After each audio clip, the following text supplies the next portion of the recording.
Hello and welcome to another Driven Catalyst live stream. Today's Thursday, Trend Report Thursday, Think Piece Thursday.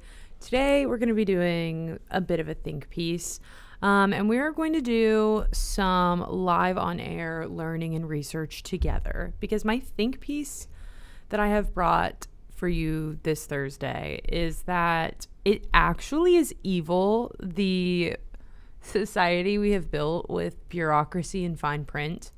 When you consider the fact that we have not had the internet very long, I'm going to off-road with the microphone for a second because I feel free to be me. I feel I can be myself. I feel I can be sassier when I have the microphone in my hands like this. But so I talked about it a little bit already, I think, on live stream.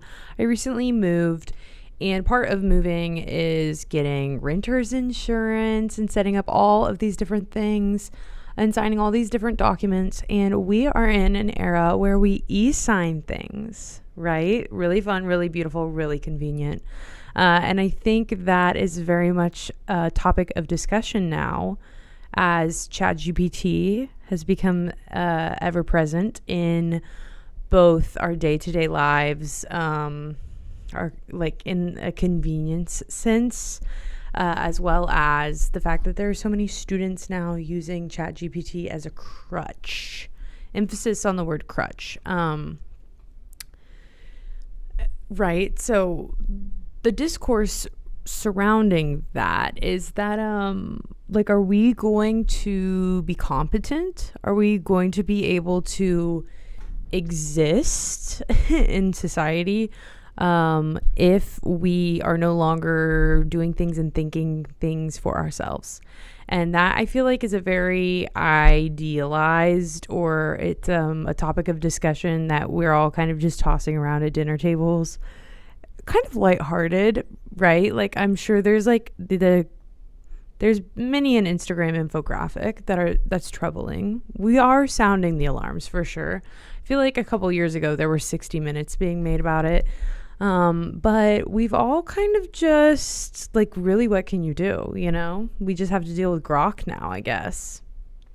That seems to be the general feeling. And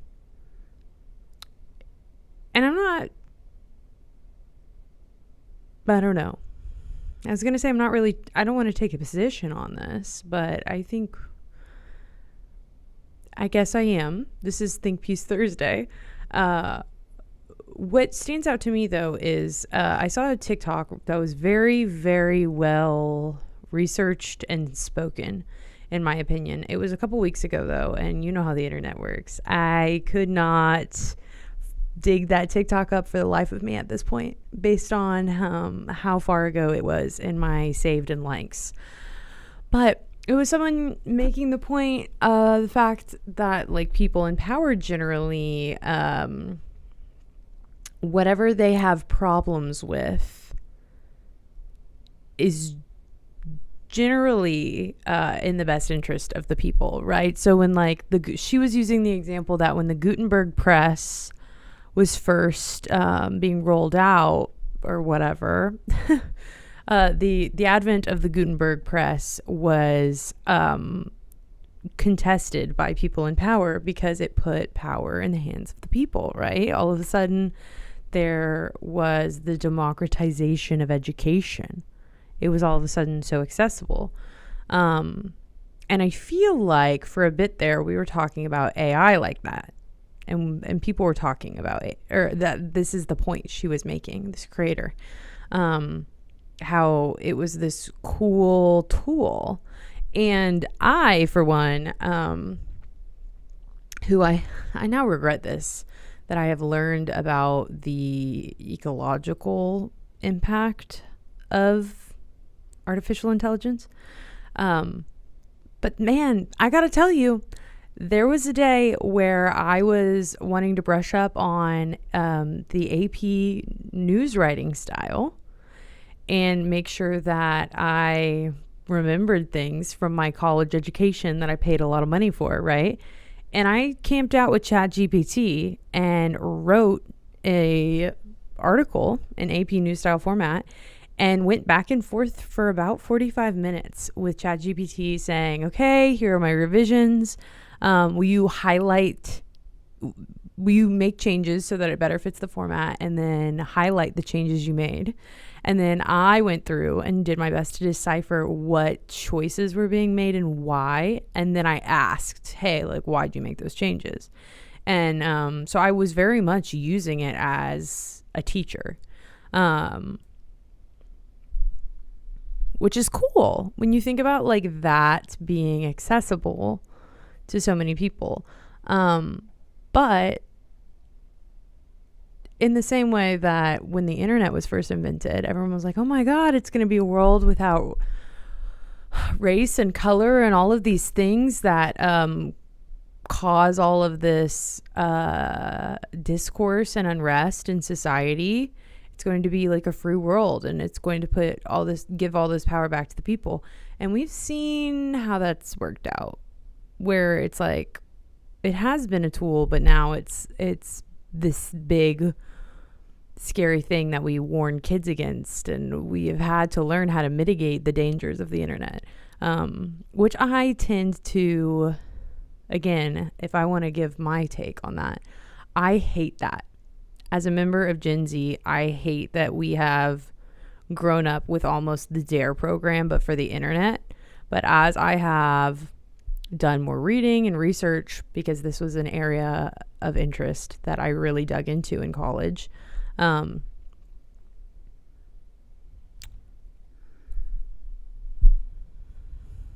a little bit, my attitude has changed. I almost feel like, I kind of wanted this to be a shorter stream, but I can already tell by how I'm talking that it won't be. And I'm sorry for that. And also, I don't have any of my resources in front of me, my notes. So that's just kind of my disclaimer. I'm speaking off the cuff. But I hate talking about things in a way that puts emphasis on a thing, emphasis of like culpability and blame on a thing, rather than figuring out and recognizing that it's people doing it. That being said, that take, when you water it down and put it in different contexts, I don't agree with that. I generally do think we can blame the thing, the evil itself, and restrict and figure out how we interact with that thing. And we can place blame on the thing itself and figure out how to restrict it and create safeguards, right? Generally, that's how I feel in some circumstances. And then in other circumstances, it feels crazy to point at the thing and say, oh, this thing is evil, and not recognize all of the different factors contributing to it. Taking top-down versus bottom-up approach.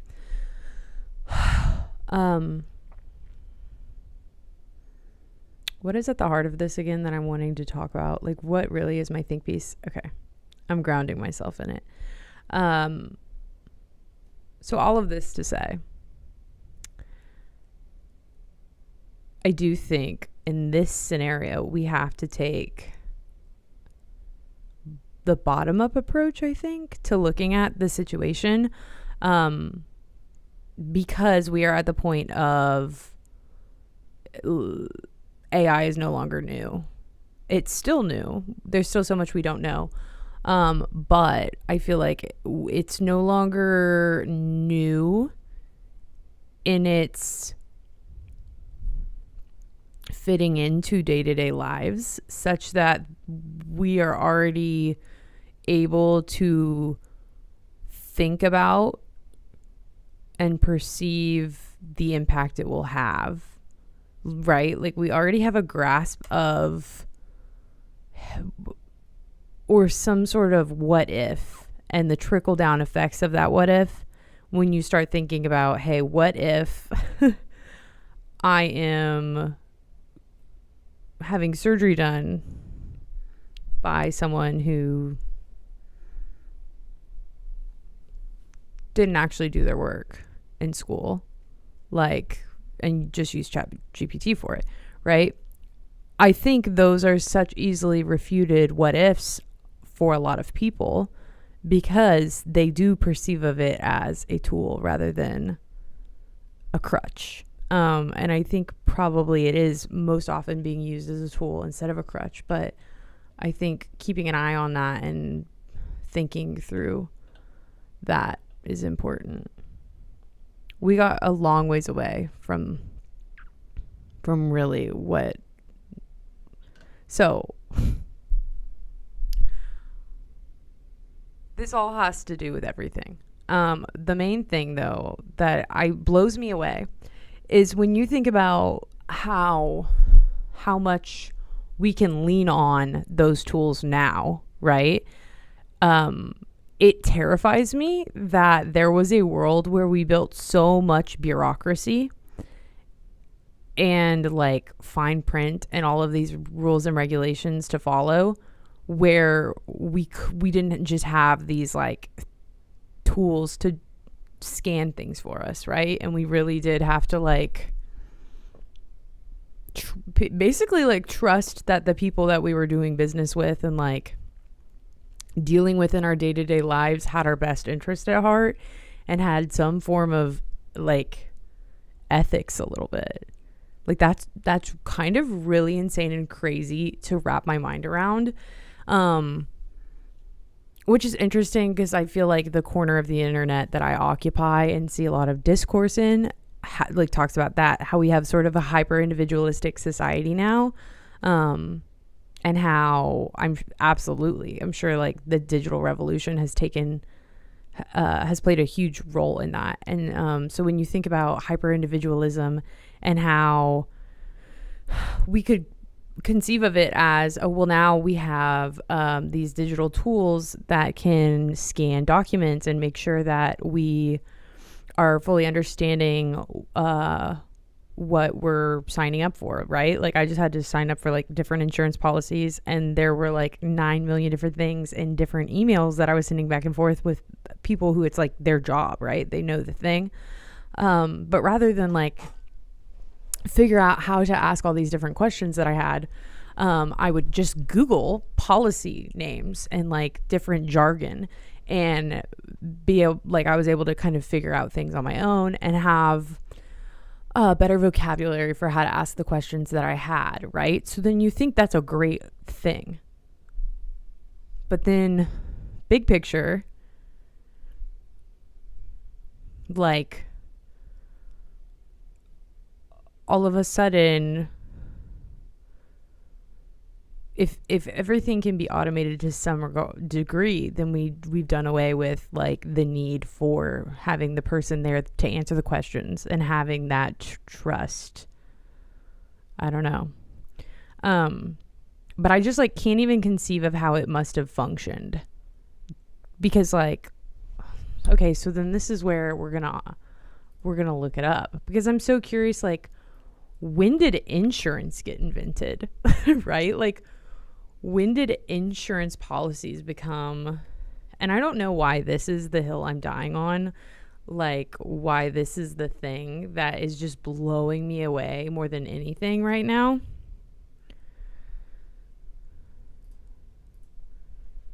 But it does.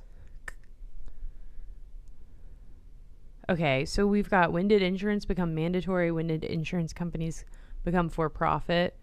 When did insurance start in the US? That's probably a great place to start in terms of our Googling.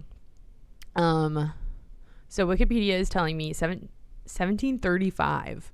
The first insurance company in the United States underwrote fire insurance and was formed in Charleston, South Carolina in 1735. Benjamin Franklin helped form a mutual insurance company called the Philadelphia Contributionship, which is the nation's oldest insurance carrier still in operation.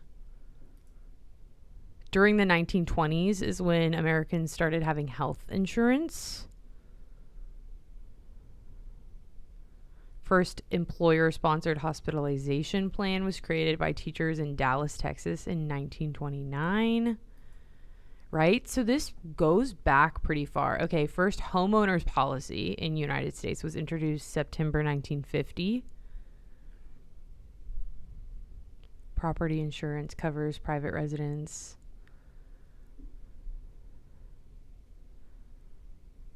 Covered peril. Okay.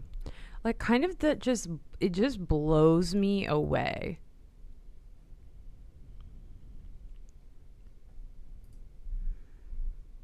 Which, it's like, just, I guess I'm not really, like, I'm not contributing much to this conversation other than I'm kind of just talking about what I've been thinking about recently. But, like, I'm so curious, like, are we thinking about this? Like, how crazy it is, the number of things that exist that have existed for a bit. And they existed in a time where, like, oh my gosh, I feel like that's a meme that you, like, went to school and school taught me how to, like, figure out the area of a parallelogram, but they didn't tell me how to balance a checkbook, right? But that's, like, almost not even a meme anymore, because how many people actually want and need to know how to balance a checkbook anymore? Probably not many people. Well, the other day, I had to go get a cashier's check. Though I walked into my bank, my financial institution, wide-eyed. I have to say, though, most of the people that were working at the bank were, like, my age, and everyone was really chill and cool. But I, like, almost felt like, I was like, I need a cashier's check. And they were my age, and so they were like, okay, cool. But I felt like they caught my vibe of, like, what? You know? It was really... And I know this is, like, probably an everyday normal thing that a lot of people have to do. But also a little bit, I think we're all on the same page as a generation, right? That, like, what the hell do you mean a cashier's check? I don't know. Am I stupid? Well, I could be smarter. And I know that. I have an interest in being smarter and learning more. And looking things up. But just, I really have been hung up on recently how many things there are that... And to bring it back full circle.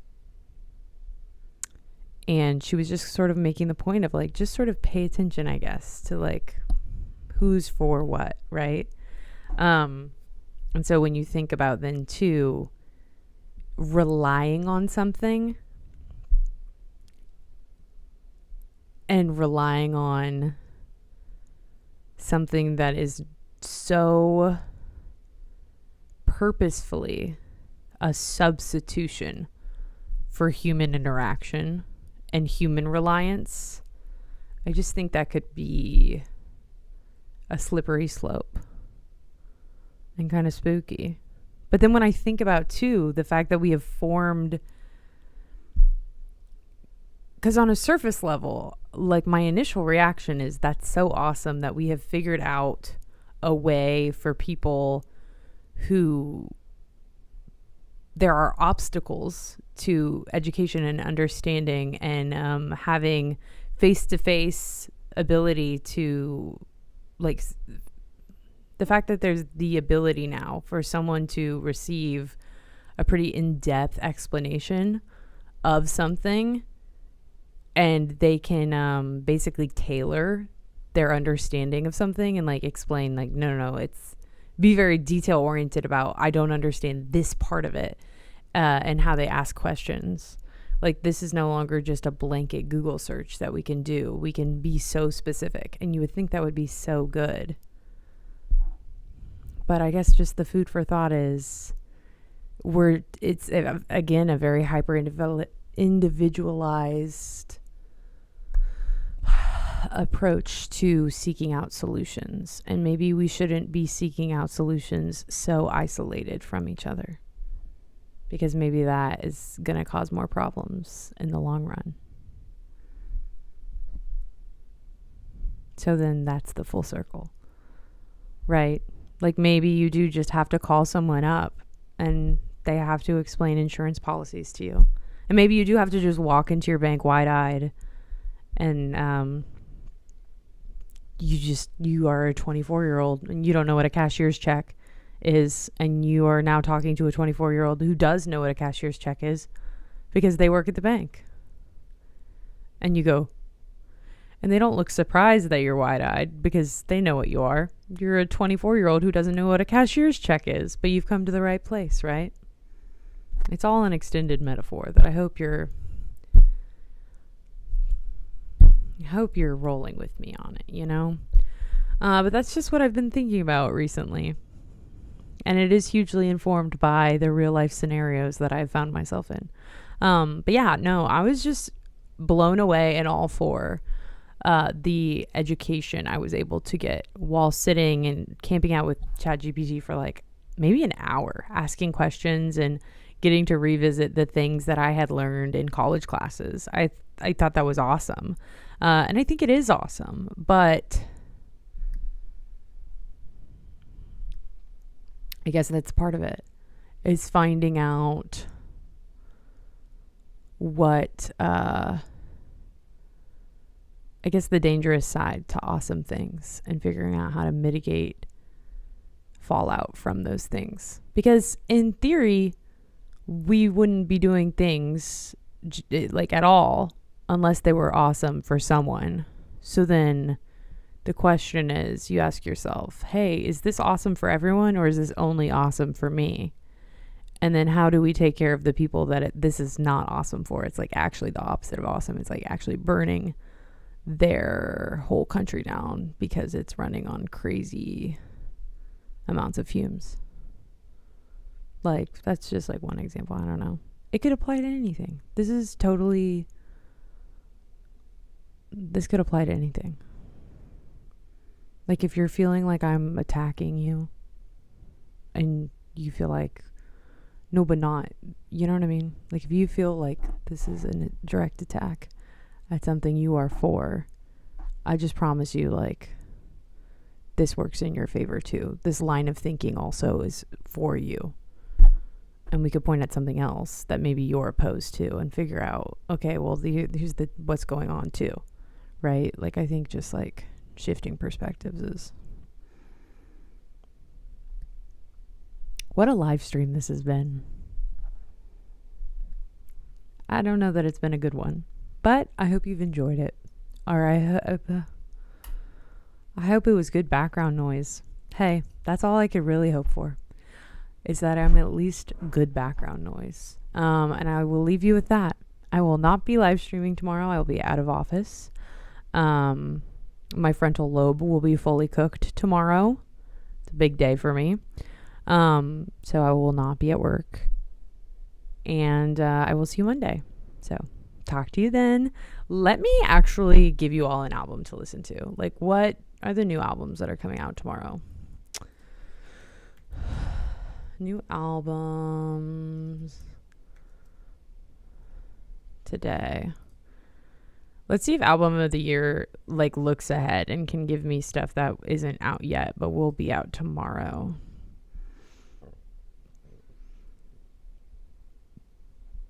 I'll tell you what. So last week, the albums that came out that I started to listen to or thought about listening to but didn't were Love Made Trees, Loaded Honey. I can't tell which is the artist, which is the album name. And then, I can because Finn Wolfhard is the artist name.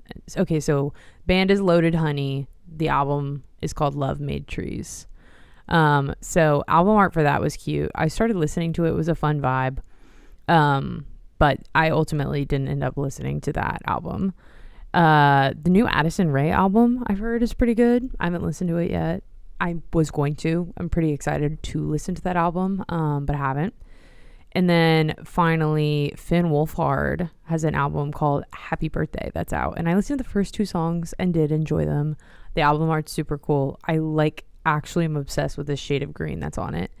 Finn Wolfhard, of course, is Mike from Stranger Things. So, great. Those are album recommendations, I guess, from last week that I haven't listened to yet, but I was interested in, and the bits and pieces I listened to of them, I did enjoy.